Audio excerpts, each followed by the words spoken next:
So, briefly looking at the other case for today, 19-7 confidentiality fire investigation. Another very interesting first canon case, and I would say that this is really interesting. It's not exactly a first canon, fourth canon case because it has to do with something that is wider than the, or additional to the fourth canon duties of the engineer, and that's being party to some kind of legal settlement. It's actually quite complicated, but what it basically boils down to is that um, there was a fire. There was a fatal, horrible fire, and the engineer was part of the investigation of that fire. Made a report, and then, as part of the parties' legal cases, that was settled, and the engineer A was ordered not to reveal the contents of her investigation of her report, which so far so good. The problem is that she discovered something about the materials, the building materials, that are important and are, one suspects, important for future public safety. That is, that there's something about these materials that's unsafe. So this is classic first canon duties. In this project, you let's just say that she's discovered something about the building materials that is unsafe. And the first canon says you hold paramount the health, safety, and welfare of the public. So it would seem absolutely key for her to let people know, let the world know that there's something wrong with these building materials.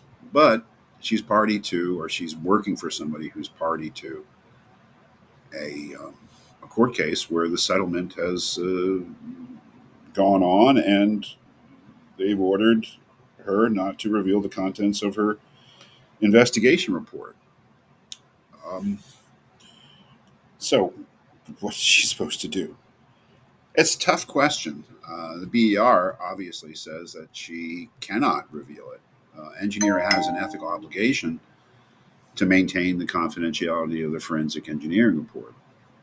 She can't do it. She can't reveal this, no matter what it says. Apparently, um,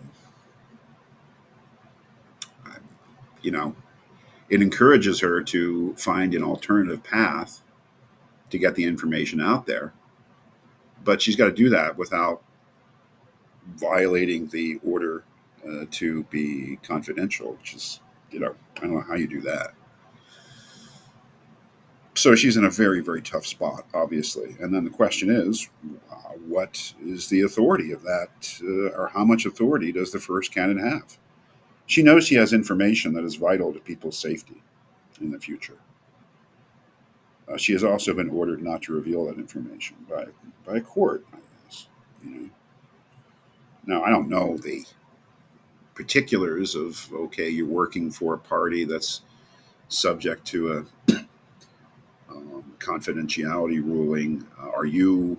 I don't. She'd have to consult a lawyer to really know that. I don't know. She'd have to do that.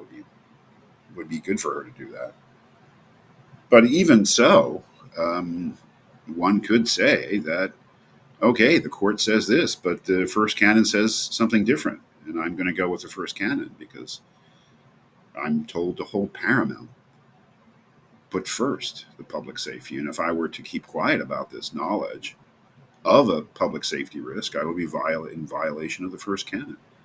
I think it'd be entirely reasonable to take the opposite position and say, well, it's too bad that she'd be violating a court order, but the first canon is the number one principle and has precedence over all else. Elsewise, you'd be violating the very idea of what it, you'd be acting as a menace, right? Maybe. So you can see that I'm not saying it's not reasonable what the BER says here. It's entirely reasonable. But there is an alternative interpretation that's also reasonable, which is to be expected in ethical evaluations of things. So you can see how, like the first case for today about observing possible safety violations on another site, uh, the board here is really interested in drawing limits, setting limits to the first canon. Uh, just as they set a limit and saying something you happen to observe casually in the course of a day that is not professional, something you're professionally connected with, you have no obligation really to do anything about. That's setting a certain limit on the first canon responsibilities of the engineer. If you are subject to a confidentiality uh, order from a court, that sets limits to your, they're saying it sets limits to your uh, first canon duties. If you can't violate either your, I suppose, duty to the court or to your client in order to perform your first canon duties. I'm not saying it's wrong, but of course it's questionable. And of course you have to make up your own mind about the kind of limits that the BER is setting for engineers.